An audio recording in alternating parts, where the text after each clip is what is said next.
రేయ్ ఆ అమ్మాయి రా. ఇంకా చూసినామేంట్రా, పదరా.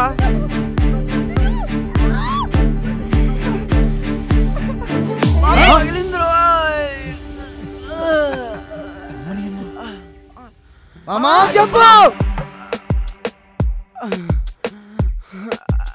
ఏంట్రా మామ అలా తినేసింది?